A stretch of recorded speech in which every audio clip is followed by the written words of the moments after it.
This episode brought to you by Peter Wood's Museum of the Impossible.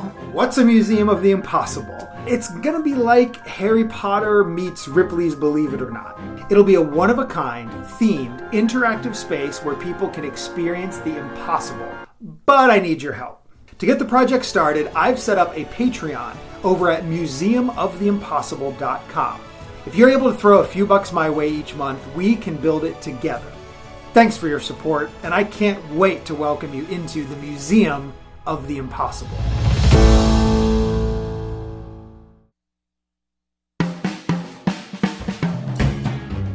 Welcome to the podcast of The Impossible. I'm Peter Wood, and my guest today is a globe-trotting, guitar-playing, TV show starring ecology, science, and recycling entertainer, and we're going to try to talk about as much of that as possible here. Please join me in welcoming Steve Trash.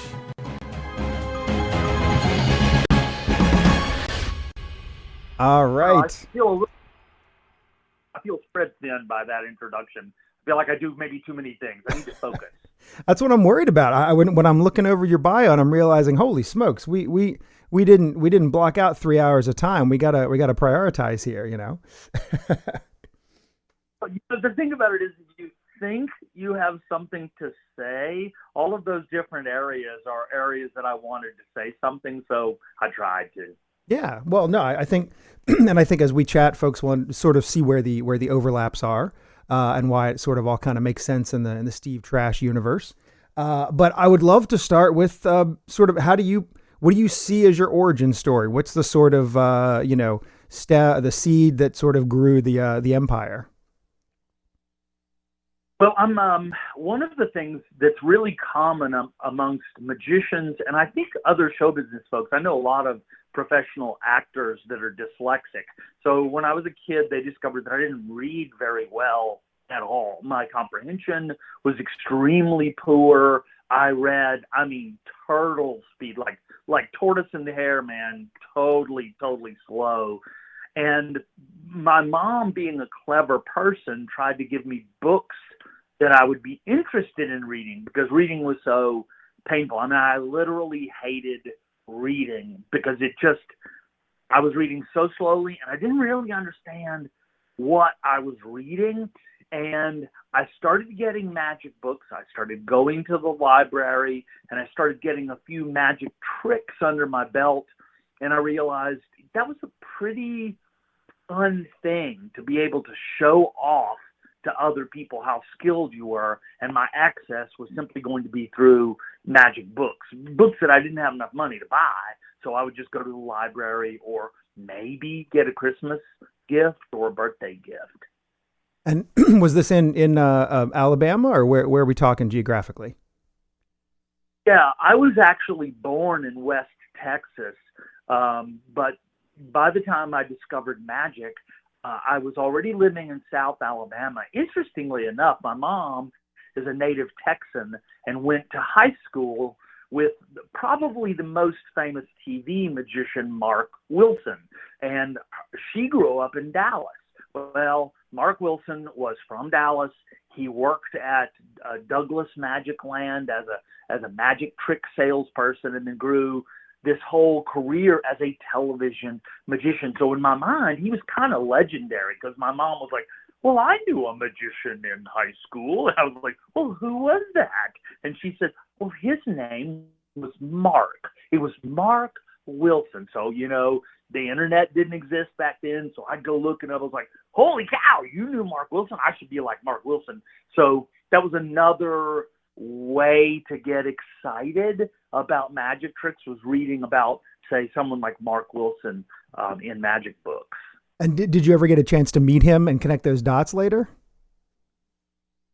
You know what? Yes, I did. If we're origins, I want to tell you my best Mark Wilson story ever. It's pretty good, but it takes like a minute to get all the way through. You want to do more origin story, or you want to talk about Mark? Oh, man. I would be happy. All right. We'll put a pin in Mark. You can keep with the origin story then.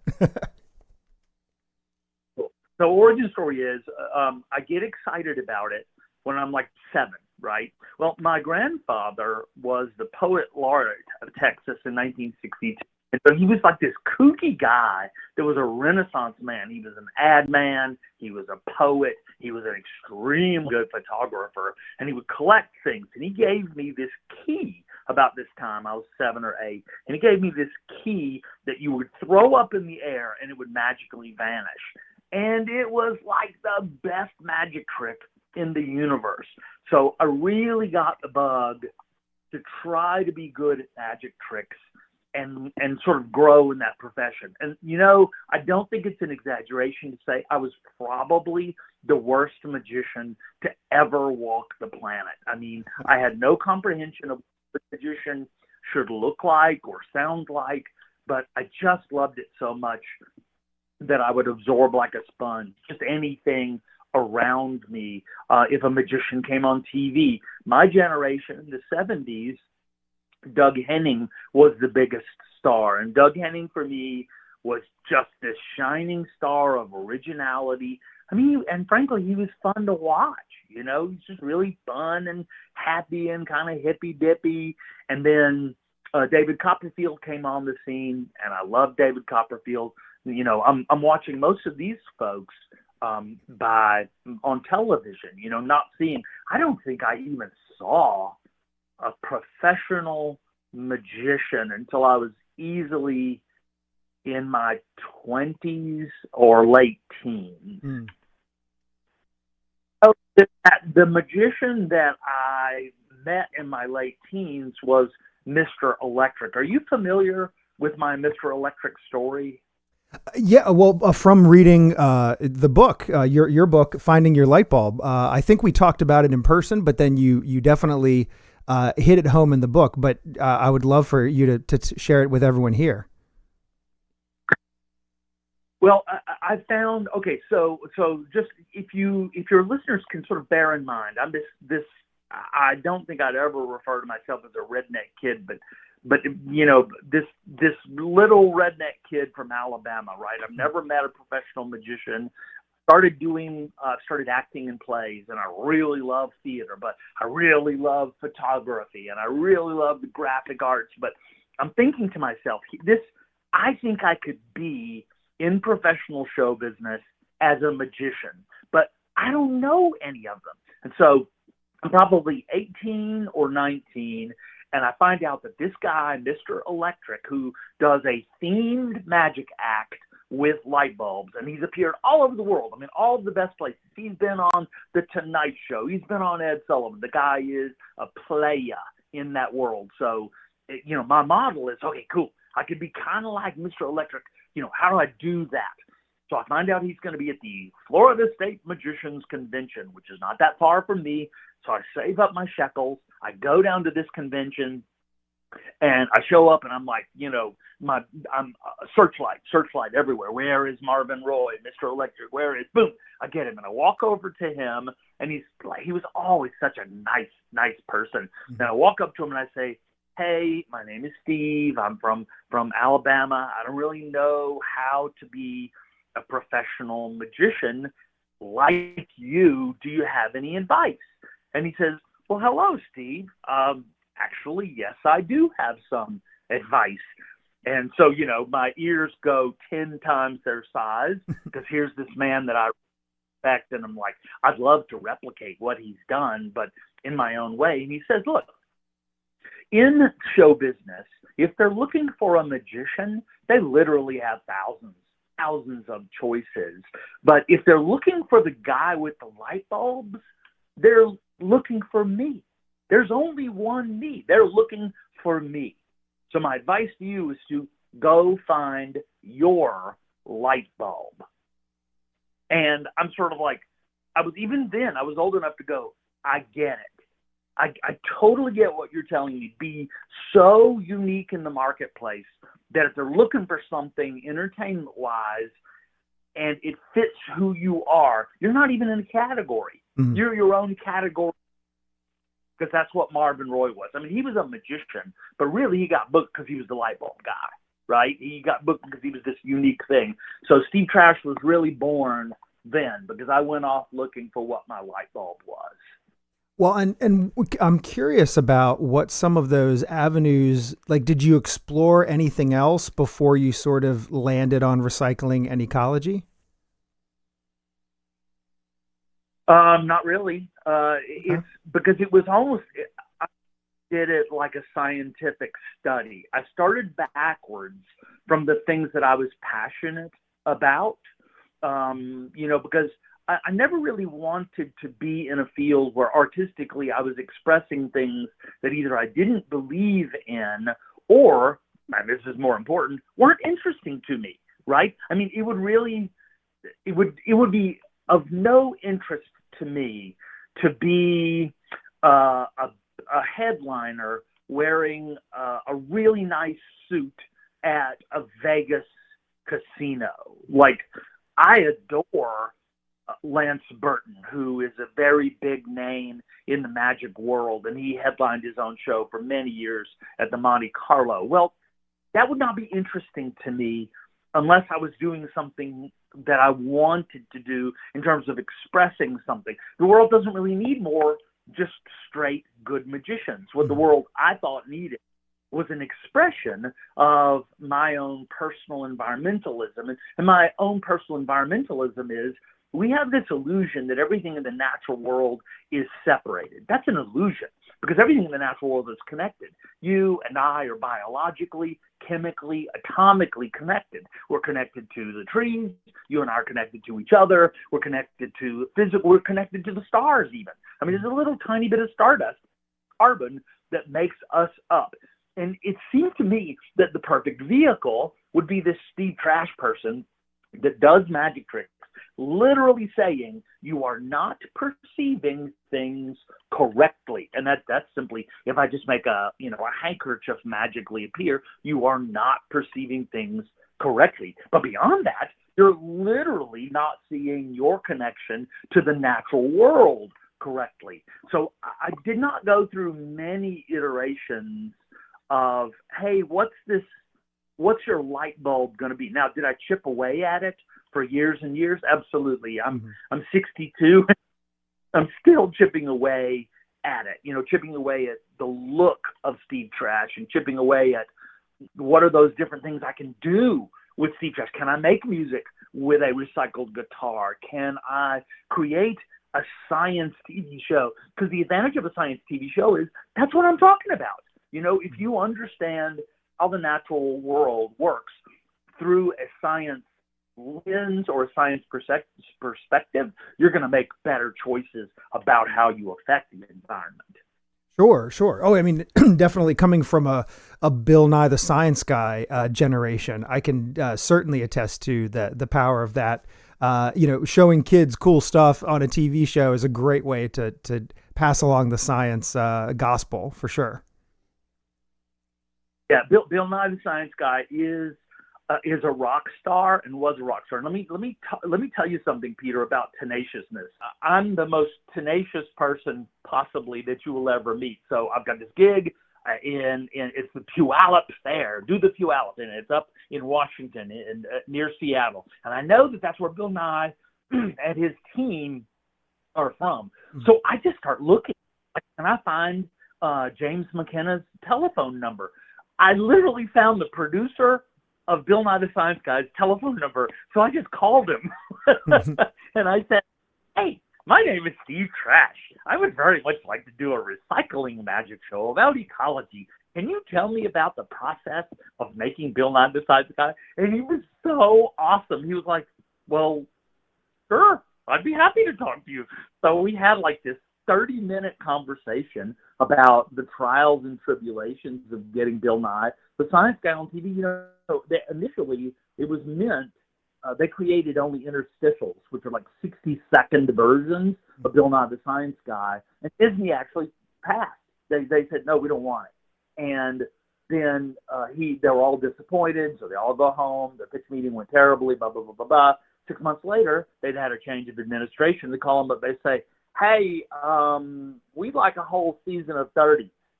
Nice. And so they're dancing, they're happy. Stuff like that happens in show business all the time. So my belief is that if you're working just keep working hard and try to make the lucky breaks happen, because you can never tell when those lucky breaks will happen. You know, you can get down on yourself if you take 20 rejections. You know, I even tried acting when I lived in New York City, and I just simply couldn't take all of the rejections. If you live in the variety arts world where we live, you don't get that many rejections. You know, the rejections that you get, never see. In acting, you see them all. They tell you, no, you're not right for the part. They type you out. You know, you're not what we want. But in the magic world, largely they're coming to you because they already know you and they already like you. Mm-hmm.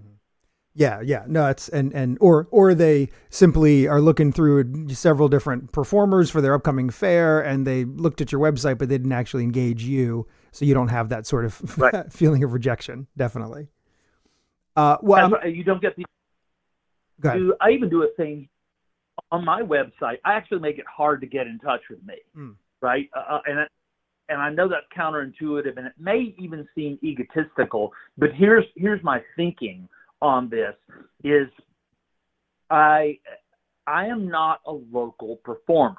I'm a national and an internationally touring performer, right? Mm-hmm. The money that I get is national or international money, and so I don't want you to waste your time trying to bring me in for a local party, because number one, unless you're a jet setter, you know, tech industry titan that can afford it, you probably can't afford me. So don't bother wasting your time or mine. So what I do is I put all those national credits. I've got my PBS TV show. I've got, you know, was a featured act on this. I did the It's Magic tour. I've been at the Magic Castle, blah, blah, blah, blah, blah, blah.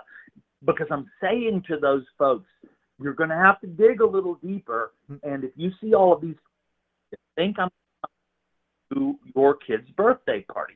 Now, there are friends of mine who make tons of money doing birthday parties, and I adore them. And frankly, they are really, really good. That's just not the market that I chose, because I live in a little pissant town in Alabama, and very early on, I realized I have to be a touring act. There's no one here to pay me. So I just built my around that, with that in mind. Touring is where the money would always be. Sure. Well, and I'm just curious, back to sort of the origins. Where was trash your first thought for your name, or again, like, what else was there? Anything else that sort of felt right, or that you tried, or came naturally to you? Yeah, well, that's a really astute question, because I think it was Hitchcock that said genius. Maybe it's another director. Maybe it's not Hitchcock. He said genius is knowing which mistakes to keep and which mistakes to get rid of. That's what genius was. Mm-hmm. And for me, it's not a fib. I have always been fascinated by the things people throw away. Right? I literally walk around my neighborhood and pick up stuff and be like, I don't understand why you threw that away. It's perfectly valuable. Painting of some dude, and it's on black velvet. I don't even know who this guy is, but I don't know why you would throw this away. So I would grab it and take it home. So I actually, by the time I was in high school, had developed the nickname of Trash, just as a joke. Mm-hmm. You know, Trash. I worked in a factory all the way through college, and they called me Houdini. Well, that was already taken. So the trash part of it kind of worked. And I was like, yeah, but I don't want to be just trash. I want to make it seem like it's a full name. And so I began experimenting with my real first name, which is Steve. And my last name is difficult to pronounce. It's difficult to spell. It's terrible because you want to get past that immediately. You want something that's memorable and maybe even a little kind of shocking, but kind of in a tiny way. Mm-hmm. So like they totally get the joke that Steve Recycle would be boring to me, right? Oh God, Steve Recycle. But Steve Trash, that guy could be anything. Well, the fact that I am talking about reduce, reuse, recycle, the fact that I am talking about connections in the environment and the natural world, that's a perfect tie-in for Steve Trash, because I'm saying look at the world differently. Look at the words that I use differently. Make your own decisions, but look at the thing differently. Don't go with your trigger is now a really popular psychological term, but don't go with your triggered response. Look a little past that. So that's the long-winded way of saying, no, I pretty much adopted Steve Trash pretty early on. Well, and that's so cool that that was already an existing nickname. Like you didn't do a bunch of focus groups, market research, whatever. Like, we all know of performers who got into doing themed shows, whether it's anti-drug, whether it's recycling, whether it's smoking, stranger danger, bullying, whatever. But they sort of got into it not because they were passionate about it necessarily, but because they found that there was a market for it that they could fill. And one of the things I love about your story is that you went sort of the pure path. You started with, what am I passionate about in addition to magic? And then how can I sort of merge them? And I just love that the stage name existed before the commercial side of Steve Trash did. That's great.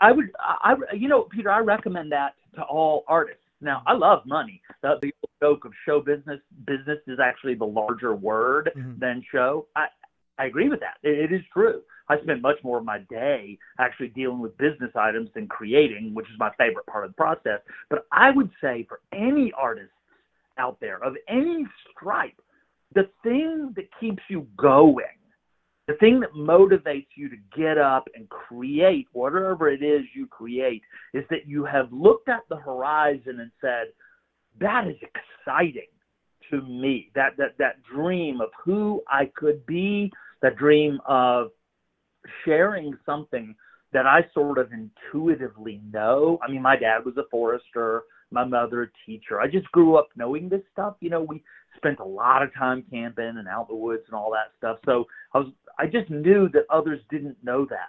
So if your listeners have that sort of thing, just really, really cranks their tractor, it gets them excited, they might use that enthusiasm and let that sort of be pushed through the grinder that is their own. Have a show business. Well, like you, I mean, you're a collector. You're a wood builder.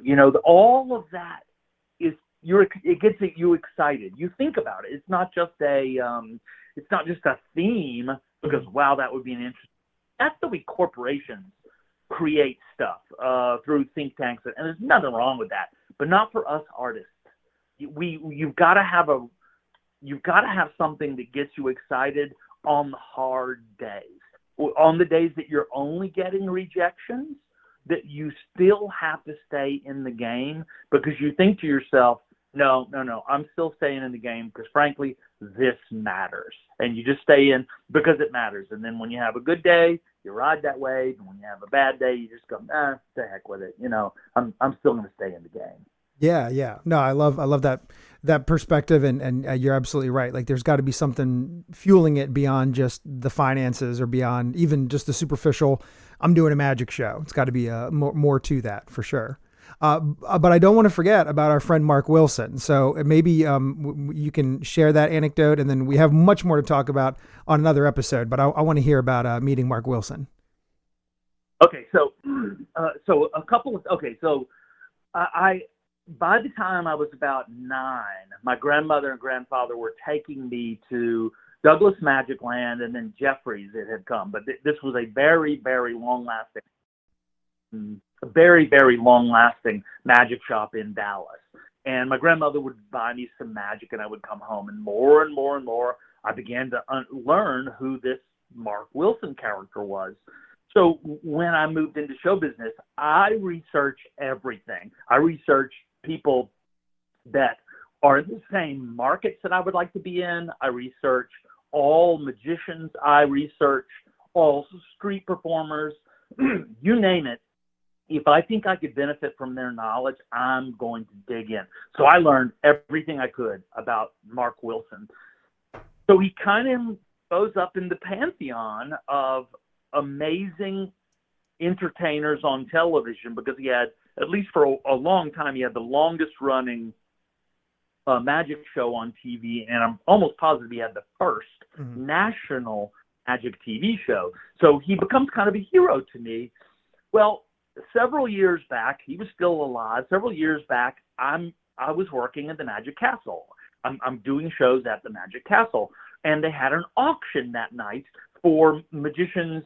They would be raising money for maybe magicians who had kind of fallen on hard times, right? So we're going to offer this thing. You bid on it. We're going to give you the item, and we're going to give this money to these folks that we think are worth it, and they need some help. I was like, oh, that's cool. I've got money. I'm going to be here this evening. Let's go. I'll see what's up. So the first auction item that they have I'm interested in is literally a GE light bulb autographed by Marvyn Roy. Oh, Mr. man. Yeah, exactly. So I'm like, oh, I don't care how much money that's going to be. I want that. So it's this oversized GE light bulb. I mean, a real light bulb, right? Glass, everything. And it's autographed by Marvyn Roy, and he's drawn a little light bulb on there. And I'm like, oh, that's so cool. You know, the 10-year-old kid in me is just wetting his pants because I'm so excited. So I win, okay? So it went a little cheaper than I thought it would. So I'm like, I got a little bit more money. Let's see what comes up next. There's this whole collection of Mark Wilson stuff, like photographs, souvenir brochures, and it's literally a stack of stuff of him from the 1950s and the 1960s into the 70s. Okay, so I'm like, I think I have enough money. I could get that if I wanted. So I bid, I win. And I'm like, this is so fantastic. I got all this stuff. I came here for this auction. I got all this cool stuff. And I'm not really a collector. So these two guys that are at the top of my list, I now am the owner of cool stuff from them. Mr. Lightbulb, Mr. Electric, and Mark Wilson and his wife, Nani. Nani Darnell is what he called her. So as I'm going to collect the stuff, the guy who is running the auction says, hey, you know Mark comes in every week to teach classes. Would you like to get a couple of the pictures autographed? And I'm like, hope wear a funny hat? Come on, of course I do. So I'm like, cool, really great. And so he gives me his phone number, and I write down my address, and I leave, and I don't have any of the Mark Wilson stuff. So a month goes by, the stuff hasn't shown up at my house. Another month goes by, this stuff doesn't show up at my house, and now I'm getting a little bit peeved, because I've spent hundreds of dollars on this stuff. The third month goes by, and I'm starting to think, like, what's going on here? And I happen to notice an article in one of the Magic magazines. The guy had died. The only person that knew that he had my Mark Wilson stuff was this guy. Oh, no. So I'm thinking, some of my Mark Wilson stuff was in this poor cat's apartment, and they're just going to either throw it away or give it to someone else or whatnot. I don't realize. So a year goes by, and I'm at a magic convention. And there's Mark Wilson and his wife. They're the featured guests. And I want to go say hello and get my picture made. So I walk over and I get my picture made, and she's like super nice. And I say, I actually purchased some auction items last year, and, Mark was going to autograph them. And she turns to me and she says, oh, you're him. Mark's been carrying that around in our trunk for almost a year. Oh, my gosh. Oh, how cool is that? Wow. Oh, done. Yep. What lovely people. That's fantastic.